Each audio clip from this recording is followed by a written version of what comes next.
प्रशांत किशोर कैसे कह रहे हैं कि एक साल में पलायन रोक देंगे? बिल्कुल इसको रोक देंगे। अब आप लोगों को लगता है कि भैया खेती से रुकेगा। किसी ने कहा कि बिहार तो कृषि प्रधान है, तो खेती के लिए आप क्यों नहीं बोलते हैं? हमारे तेजस्वी यादव जैसे महान विद्वान लोग हैं जो बता रहे हैं कि सरकारी नौकरी देके सुधार देंगे। तो पहले 2-3 आंकड़ा आप समझ लीजिए। बिहार में जिसको भी लगता है कि सरकारी नौकरी से व्यवस्था सुधर सकती है, तो एक आंकड़ा याद रखिए। 78 साल के आजादी के बाद बिहार में चपरासी से लेकर मुख्य सचिव तक जितने लोग सरकारी नौकरी करते हैं उसकी संख्या जोड़िएगा तो वह है 23.25 लाख। 23.25 लाख लोग ही सरकारी कर्मी हैं, सरकारी नौकरी करते हैं। वो हुआ 1.97%, मतलब पूरी आबादी का 2% व्यक्ति ही सरकारी नौकरी कर रहा है। लोग चाहे जितना दावा कर लें कि हम 5 लाख दे दिए, 10 लाख दे दिए, प्योर झूठ बोल रहा है। भाई जो सरकारी नौकरी करता है उसको सैलरी जाती है, उसका कंट्रोलर ऑडिटर पूरा उसका हर महीने ब्यौरा जारी करता है कि उसको सैलरी गया ट्रेजरी से, सरकार से। तो कुल 23.25 लाख लोगों को ही नौकरी यहाँ है। और प्रशांत किशोर जनसुराज ये दावा नहीं कर रहे हैं कि हम आएंगे तो सरकारी नौकरी देंगे, वो हो ही नहीं सकता है। दूसरी बात, लोगों को लगता है कि यहाँ उद्योग धंधा लगेगा उससे सुधर जाएगा, उससे भी नहीं सुधरेगा। क्योंकि जो पूरी अर्थव्यवस्था है, आप में से जो लोग थोड़ा बहुत भी अर्थव्यवस्था समझते होंगे, अर्थव्यवस्था के 3 पिलर होते हैं। एक है कृषि, एक है उद्योग और एक है सर्विस सेक्टर। ये जो पूरा होटल है, विवाह भवन है, गाड़ी है, रेस्टोरेंट है, जितने तरह की आप सर्विस देखते हैं, सॉफ्टवेयर है, ये सारा। तो अभी पूरा देश का इकोनॉमी देखिएगा तो मैन्युफैक्चरिंग मतलब उद्योग और कृषि दोनों मिलाकर 35% ही होता है और 65% है सर्विस सेक्टर। तो सबसे ज्यादा नौकरी रोजगार की संभावना सर्विस सेक्टर में है। और वहां पर रोजगार कैसे होगा, उसके लिए जनसुराज ने 3 पॉइंट प्रोग्राम दिया है कि कैसे यहां बिहार में हर घर में रोजगार होगा, पलायन कैसे बंद होगा। पहली बात हम लोग ये कह रहे हैं कि बिहार में से होने वाला पूंजी का जो पलायन है, सरकार बनने के 6 महीने के अंदर रोक दिया जाएगा। पूंजी का पलायन क्या है?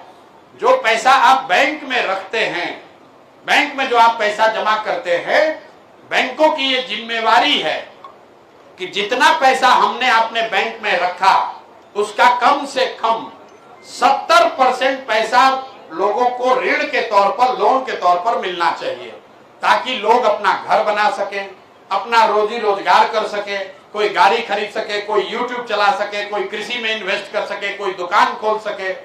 बिहार में एक आंकड़ा है, इसको रिजर्व बैंक ऑफ इंडिया जारी करता है, यहां पर 70% नहीं, बैंक वाले सिर्फ 40% पैसा ही वापस दे रहे हैं।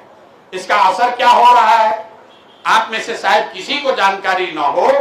पिछले फाइनेंशियल ईयर में, पिछले वित्तीय वर्ष में, पिछले साल बिहार की गरीब जनता ने बिहार के बैंकों में 4,21,000 करोड़ रुपया जमा किया। अगर 70% पैसा बिहार के लोगों को मिलता तो 2,80,000 करोड़ रुपया करीब करीब लोगों को मिलना चाहिए था, घर बनाने के लिए, रोजगार करने के लिए, बिजनेस व्यापार के लिए, पढ़ाई के लिए, कृषि के लिए। लेकिन चूंकि 40% पैसा ही बैंकों ने दिया, इसलिए लोगों को सिर्फ यहाँ 1,61,000 करोड़ रुपया मिला। बाकी का पैसा कहां गया? बाकी का पैसा बैंकों ने, state bank of India, HDFC, जितना ये बैंक देखते हैं, इन बैंकों ने बिहार से ये पैसा भेज दिया गुजरात में, तमिलनाडु में, आंध्र प्रदेश में, तेलंगाना में, केरल में, जहां पर उद्योग धंधे लग रहे हैं, जहां पर रोजगार हो रहा है, जहां पर बिहार के बच्चे जाकर मजदूरी कर रहे हैं। उन राज्यों में CD रेशियो मतलब बैंक कितना लोन देता है वो कितना है? 90, 95, 100, 105।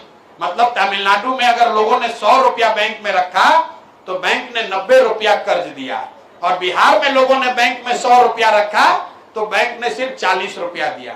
1990 से लेकर पिछले साल तक 26 लाख करोड़ रुपया, 26 लाख करोड़ रुपया बैंकों ने यहां से पलायन करा दिया दूसरे राज्यों में।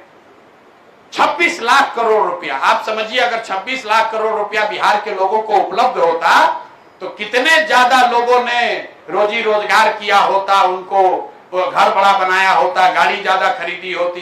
तो आप ऐसे समझिए कि आप लोग ज्यादातर लोग आए होंगे गाड़ी से या मोटरसाइकिल से। ज्यादातर लोगों ने मोटरसाइकिल और गाड़ी खरीदने के लिए बैंक से कर्ज लिया है, इंस्टॉलमेंट आप देते हैं जिसको कहते हैं ईएमआई। अगर बैंक से आपको गाड़ी और मोटरसाइकिल खरीदने का पैसा न मिले कर्ज के तौर पर, तो 10 में 8 आदमी गाड़ी मोटरसाइकिल नहीं खरीद पाएगा। लेकिन अगर ये कर्ज उपलब्ध हो तो आप बहुत बड़ी संख्या में और काम कर सकते हैं। तो जन सुराज का पहला काम यह है कि बिहार से पूंजी का पलायन रोका जाए और 6 महीना के अंदर इस बात को किया जा सकता है जिससे 2 से 2.5 लाख करोड़ रुपया बिहार में अलग से उपलब्ध होगा समाज के लिए, रोजी रोजगार के लिए। दूसरी बात हम लोग ये कह रहे हैं कि जो कृषि आधारित पलायन है, जो लोग जाते हैं पंजाब में हरियाणा में मजदूरी करने, उसको रोकने के लिए जन सुराज ने कहा कि जितने कृषक हैं जो अभी धान गेहूं का खेती करते हैं, अगर वो नगदी फसल की खेती करने लगे, वो सब्जी उगाने लगे, मसाला उगाने लगे, कैश क्रॉप जिसको कहते हैं, अगर वो कैश क्रॉप की खेती करे तो मनरेगा से के अंतर्गत उसको मजदूर मुफ्त में दिया जाएगा।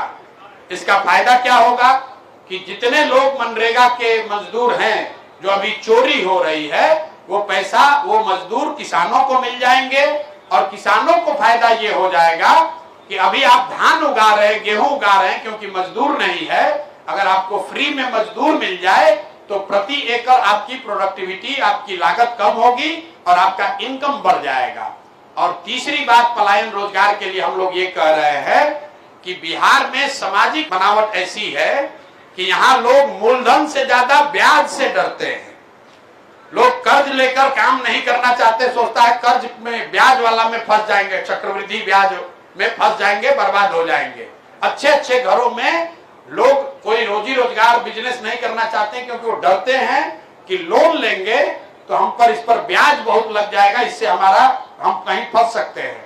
तो इसलिए ये व्यवस्था बनाई जा रही है कि जब अगर जन सुराज की व्यवस्था बने तो लोगों को 10% ब्याज न देना पड़े, उनको सिर्फ 4% ब्याज पर ही लोन मुहैया कराया जाए, ताकि हर घर में हर युवा, हर महिला उसको 2 लाख, 4 लाख, 5 लाख का लोन 10%, 12%, 20% पर नहीं, 4% ब्याज पर उसको मिले, ताकि लोग अपना रिस्क लेकर उस पूंजी से अपना रोजी रोजगार कर सके, स्वरोजगार कर सके।